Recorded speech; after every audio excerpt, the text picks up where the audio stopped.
on sports.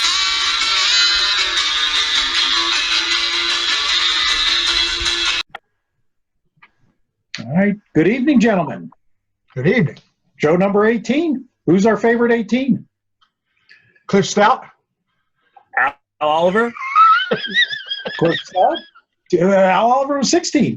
Oh, I'm sorry, Andy Van Slyke. Andy Van Yeah, Slyke? that's a good one. That would be mine. I'll go Van Slyke because of my memories and my cold hands of the ice balls in the Marlins first game. He's a good 18. Can I tell you what I just saw on TV? Please. Yes. I'm watching Michael Simon. I know you're a fan, Fletch. I don't know if you've ever watched him, Gare. I'm not well-rounded, so you'll have to give me a little bit of enlightenment. His name sounds familiar, but that is pathetic. He's a chef from Cleveland, and he has a show called Burgers, Brew, and Barbecue. Okay. Yeah. Okay. Yeah, now I know who you mean. He was just showing us a bacon steak.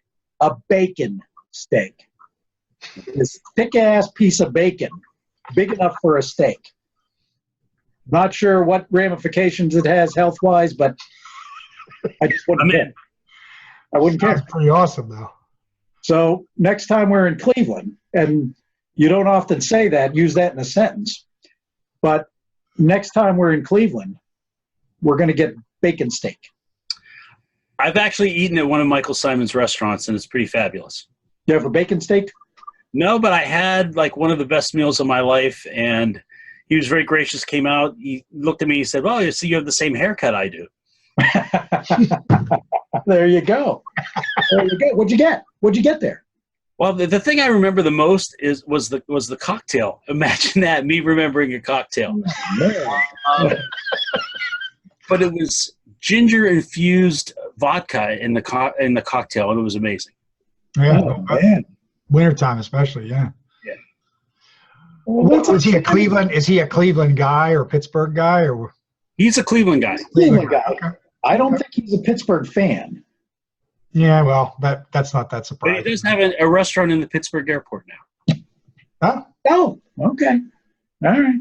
Not that I go there much, but you know, Yeah, when's the last time you were on a plane, Dave? What century was that? 92. So I haven't eaten in the Pittsburgh airport since 92, but doesn't mean I can't eat in a Michael Simon restaurant. There you go. We'll get you a special pass just to eat there. Well, All big right. piece of bacon, I think, has got your name on it, David. So. Bacon steak. Bacon steak. Mm-hmm. There's awful good. There's a before we start on our Steeler night. No intros? What's going on here, man? I got to tell you, I'm reading. I didn't realize. I know we mocked UConn.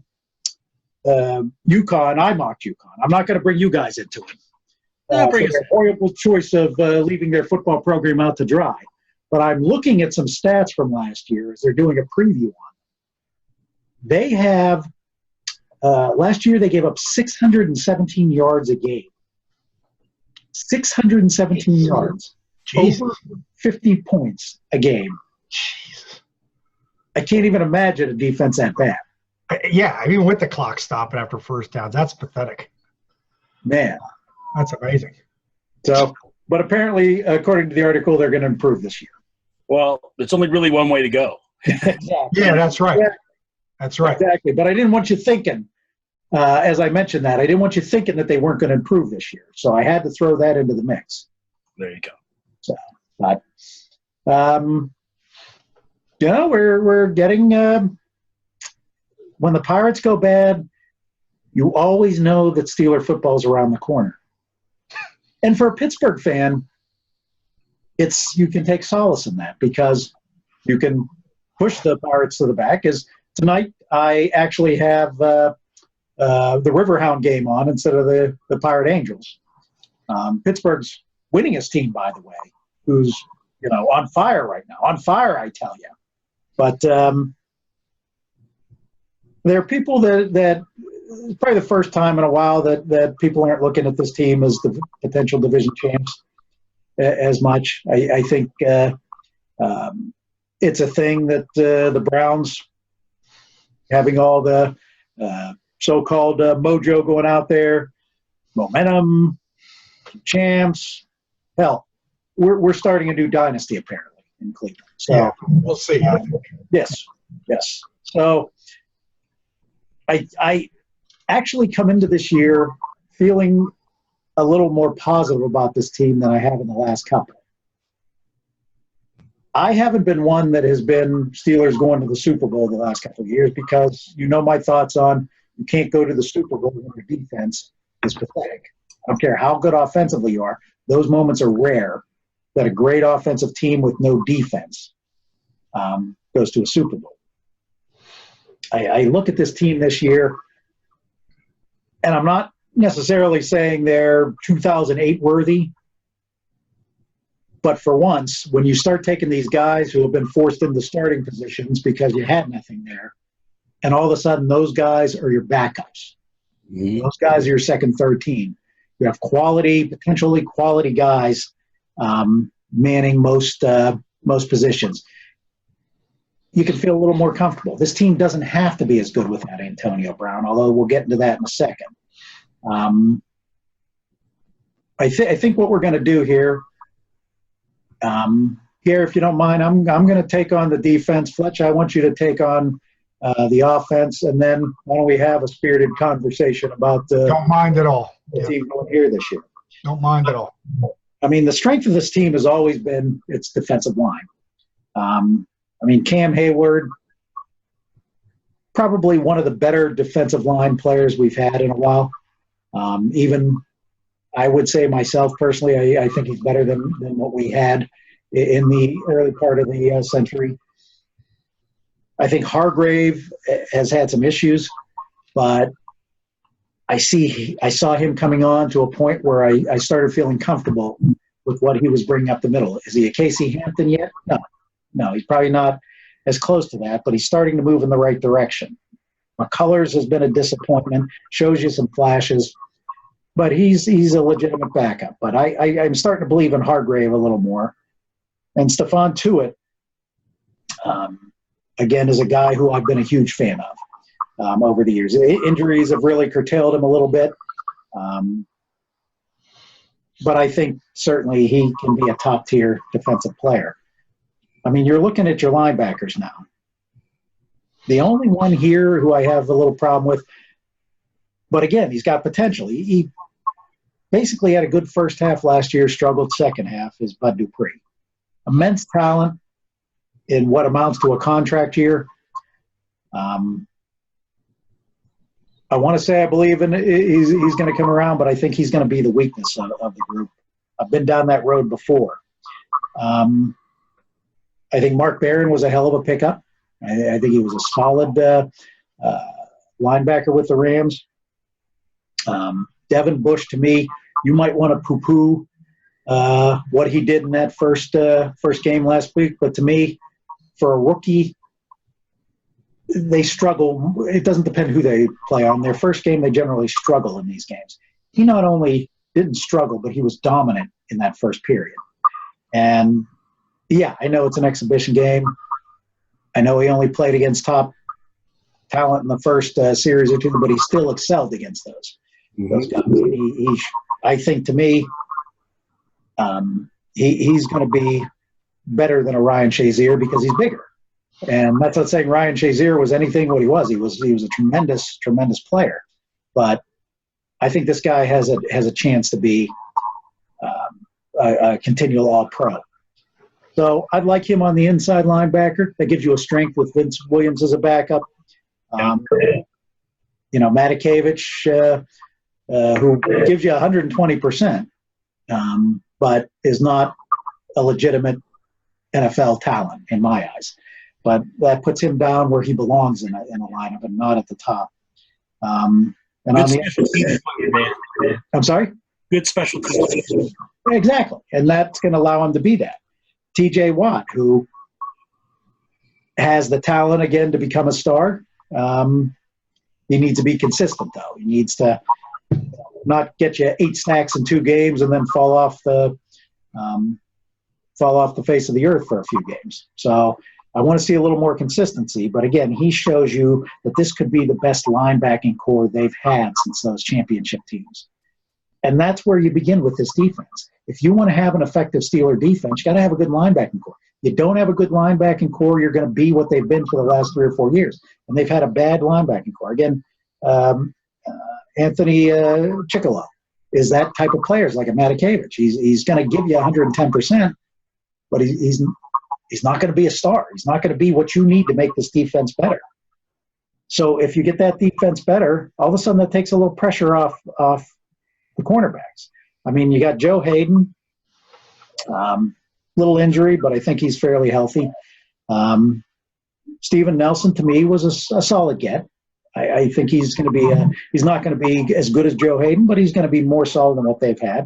It throws Artie Burns, who has incredible talent, into a position where he's going to back up, where he's going to have to fight to earn, maybe get his head out of his ass a little. Justin Lane did not look good in the first game. And again, you say what you want about the competition, but this is what usually top draft picks look like in the first game they play, because it's a little nervous, a little scared, just learning the system. That's why I was so inspired by Bush. So Lane is a guy who I don't think might necessarily help you at the get-go, but he's got a good pedigree and he's got good talent, and I think down the road he's going to be effective.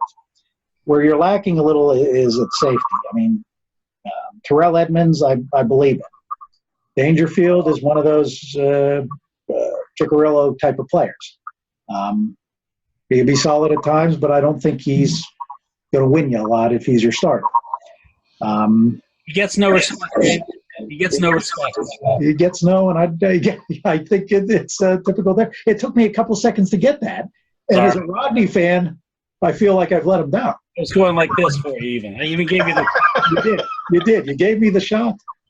But We'll have an Adrian Barbeau picture. were you an Adrian Barbeau fan? That'll be the cue card. Would you still be an Adrian Barbeau fan, or is this something that has to be in the past? I've always been, and I still am there. So All right. it was good television in the 70s. It And the was 80s good television movies. in the 70s. In the back to school. I was an His Adrian wife Barbeau went back to fan back then. Absolutely. But to me, your weakness is at full safety positions. Not a lot of depth there. Edmonds goes down. Sean Davis, to me, didn't have a great year last year. And there's not a lot of depth behind there. So that's where this team could really kind of bog down if there are injuries. But to me, for the first time, your linebacking core has depth. It has quality starters.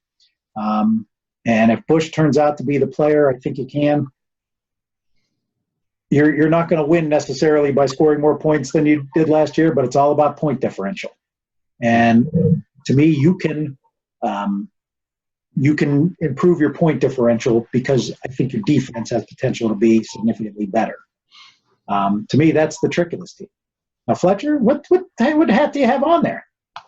I have the Steelers Legend Weekend hat from 1999, where they got all of the players back together again from the Super Bowl years. This was actually a gift from Dwight White to me. Wow. I worked with his wife, and Dwight and I became friends, and one of my great regrets is he had asked me to ghostwrite his biography, and we never got around to it. That's a shame. That's a shame. And it would have been interesting because it would have been the only African-American based book on those great teams. Most of the other memoirs and everything that came out, they were, Terry Bradshaw or some of the players on the defense like Jack Ham, but nothing really came out from any of the black players at that time. So it really would have been an interesting project, and we just I still have a box of notes and things, and we just never got around to it. So that one's on me, and I feel bad about it. That's a damn shame. But who would have figured? Who would have figured? Yeah, that was such a tragic death.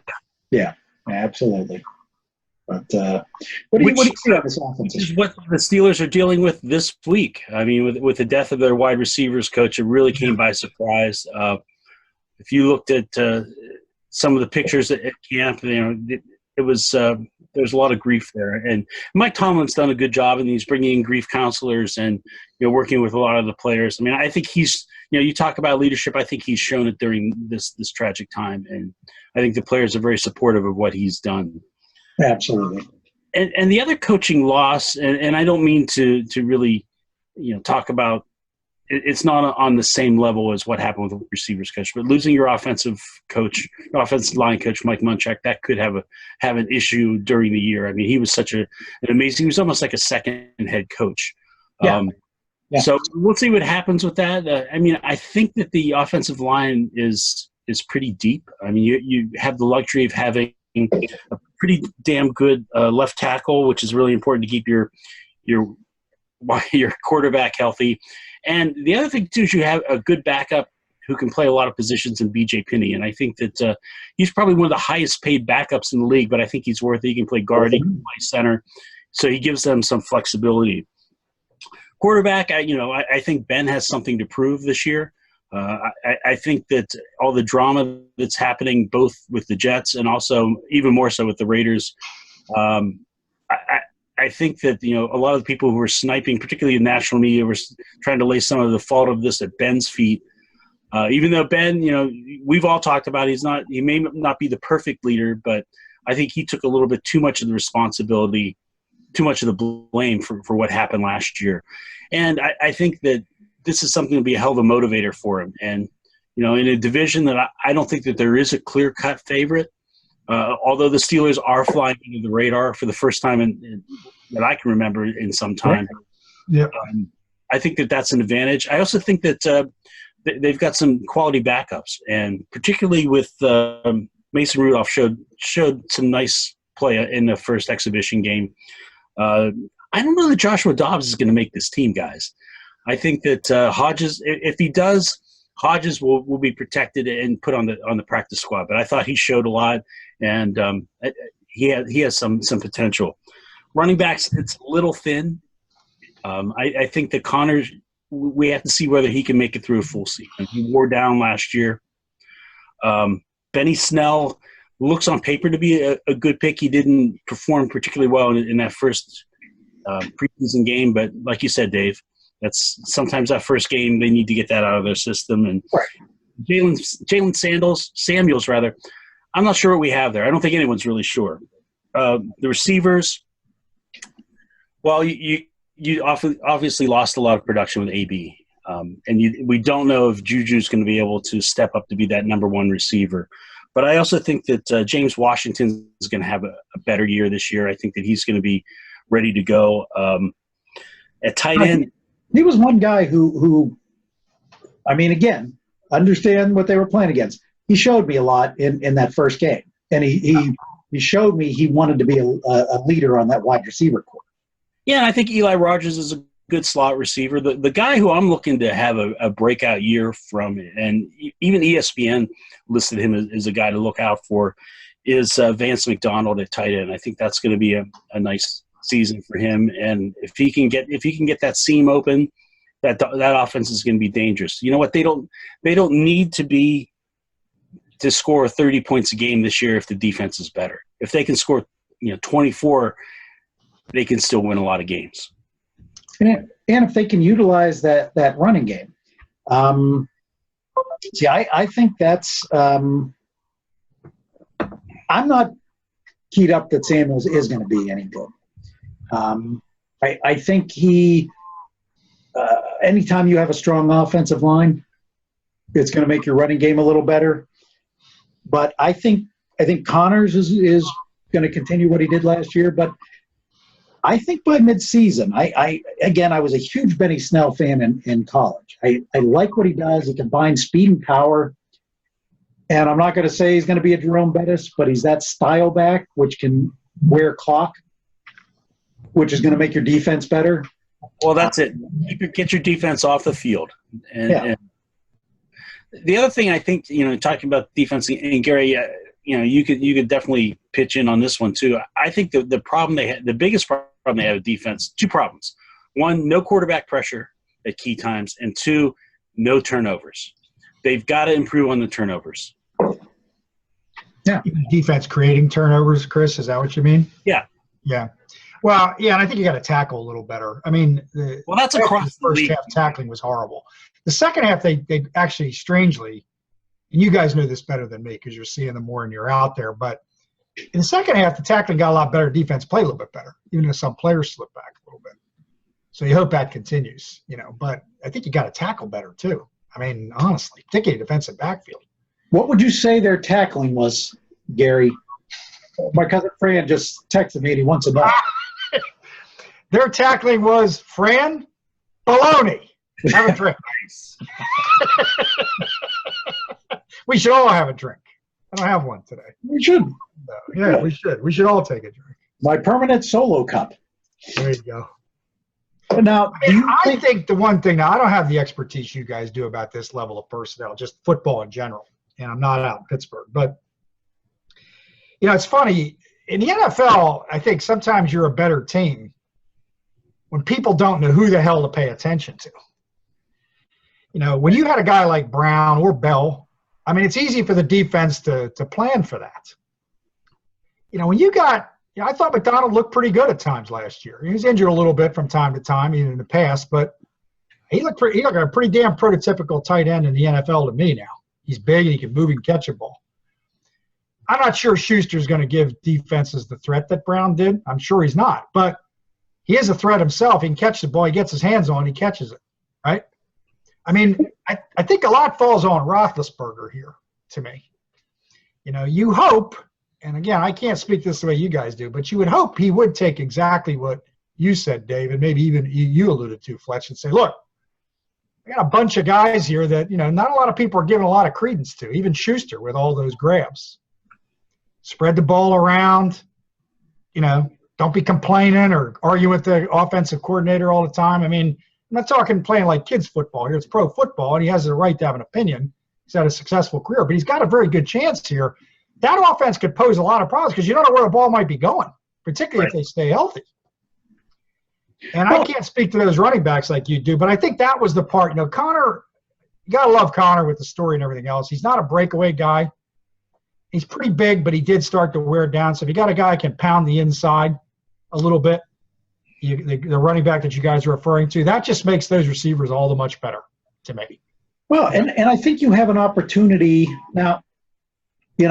I as much of an a-hole as Brown was, he was an exceptional receiver. In my mind, the best receiver I've ever seen in the story. Yeah. Fantastic. Yeah. Fantastic. No question. What you have, I mean, this is going to dictate on Washington, who as I said, I huge fan of his in college. And I think he showed me a little something last week that he was, there and he was serious about his game and he wanted to lead that receiving corps. A lot of this is also going to depend on Johnson, who was your what was he, second round pick? Yeah. I mean, he reminds you, looking in college, he reminds you of what AB was in college, a MAC receiver who just impressed the hell out of everybody, confident as hell. The Steelers are real high on this guy. And if he turns out to be what they think he can, now I'm not saying he's going to be a Brown because, again, when you're the best ever to wear a Steeler uniform, it's doubtful somebody's going to come the next year and be your equal. But he doesn't have to be that. No. In 94 and 95, you didn't have great receivers, but you had a deep core of very good receivers. And I thought that was the key to making that offense click then. That's kind of what I'm saying in a nutshell. I think there's an opportunity this year. Yeah. That's what it looks like to me. Nobody's talking about Moncrief at this point, and he, I thought, was a very nice signing by the team. I thought so too. If it's going to be Schuster by himself, you're going to struggle. Yep. But I think here's the thing, Dave. You're not going to have somebody complaining so much that Ben makes passes to force him into to keep him happy. Sure. That resulted in a few turnovers. The other thing that I think you're going to see is receivers running the right patterns that'll open up other things too. Totally. Well, and all four of them at the same time. And that's, I mean, that could be something that could make him struggle this year. Is Carr going to be basically Ben was a great quarterback who found him and got the ball to him. He got open, but when you're not running precise patterns and the quarterback's not knowing necessarily all the time where the hell you're going to be, that can, you need a great quarterback to make that work. And Ben is a great quarterback.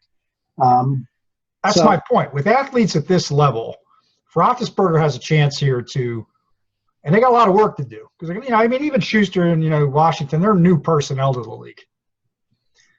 So they're going to have to make some adjustments this year, Schuster in particular. But he's got a real chance here to be running an offense that honestly can be damn exciting because the ball's flying at different guys and short pass, medium pass, running game. Even Connor could catch the ball.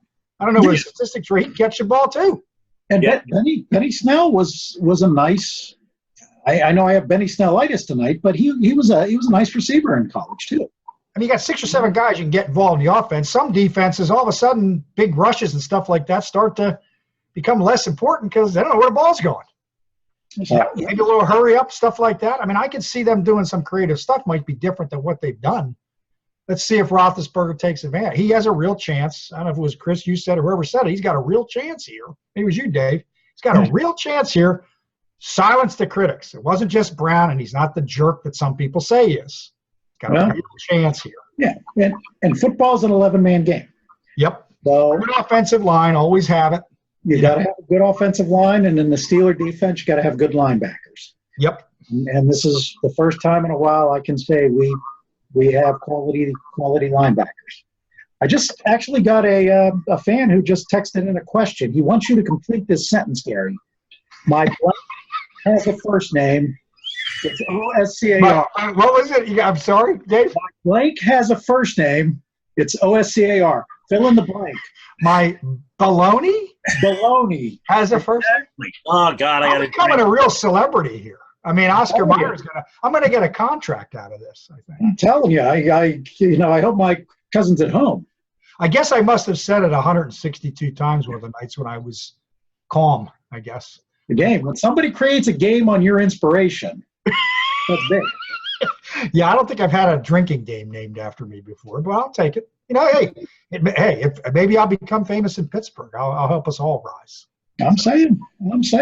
So what do you guys think about the kicking game? We haven't talked about that. Well, yeah, that's usually pretty good out there. So. Well, last year it wasn't. No, it was not, and that was unusual. That's right. Always a factor in the NFL to me. Always, and never discussed enough. I personally think the punting has been atrocious since Barry's been there. Yep. I don't think keeping him there is, it certainly makes it a negative. I think Boswell, he seems more focused this year, at least in the short run. I'm hoping he can certainly make his way back. He certainly was the reason, if you look at it. I mean, you can say this didn't happen, that didn't happen, but bottom line, he makes his kicks as he normally has, and the team wins 11, 12 games, and not only is in the playoff, but gets a bye. It's just never discussed enough in the league. Like in the defense and the rules the way they are today, that punter's a critical position too. Yeah. If he can keep you going 85, 90 yards all the time. No. It's a critical position, and people never talk about it. And everyone invest any money in it either. That or the kicker, I think it's a huge weakness. What do you think of Fletch? Well, it's going to be interesting to see what happens with this training camp and the first exhibition games. I think they will probably end up sticking with Boswell, although they did push his signing bonus out till his roster bonus out till because of what happened last year. The punting game is a problem. Like Gary said, it's in the NFL now.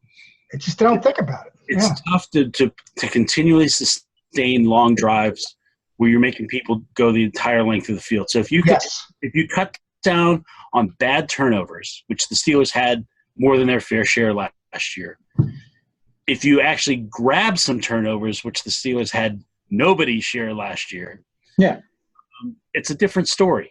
It's a much different story that season. Yeah. And as you say, Dave, Boswell makes a couple of those kicks. It's a totally different season we're talking about going in here. And the Browns aren't the favorite.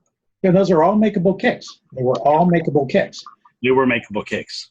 You're not talking about a 57-yarder. But here's the thing that has to happen, Dave. He has to show me not just once, not just twice, but more than that he's back. I thought you were going Lionel Richie there on us.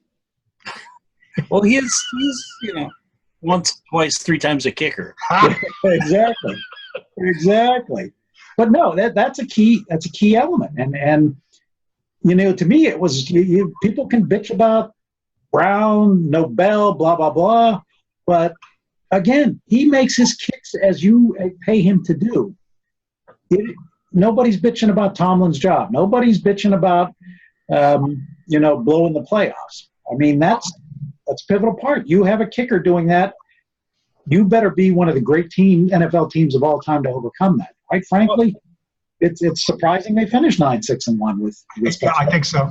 That's right. Well, look at the year before that. I mean, a lot of the games they won were close games that were decided by 1 or 2 points. Yep. Yeah. Field goal or less is huge in this league. Yeah, absolutely. Absolutely, my friend. But real quick, let's go around. What do you think they're gonna do this year, Fletch?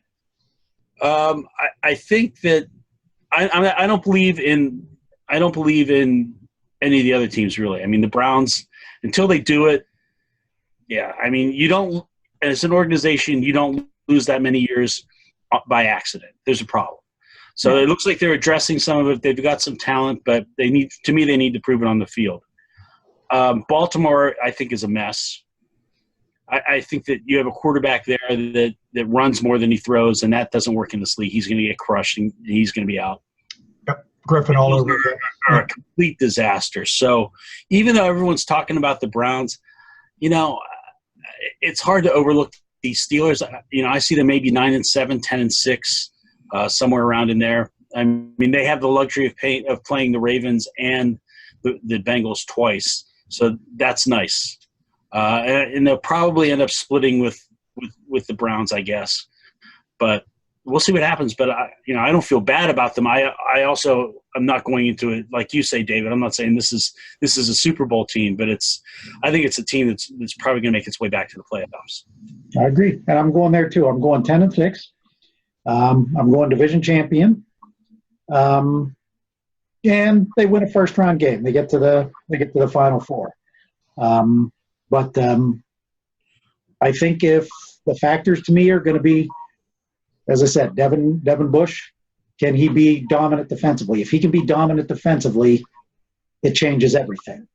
Because you saw where Ferrier was going when he was having the season. That was a Super Bowl team because Ferrier was having a hell of a season before the injury. You mean Shazier? Or Shazier, yes. What did I say, Ferrier? Yeah. Although Ferrier was a hell of a linebacker. He was the same thing, though. He was a dominant wrecking ball. Yep. But not a star quality.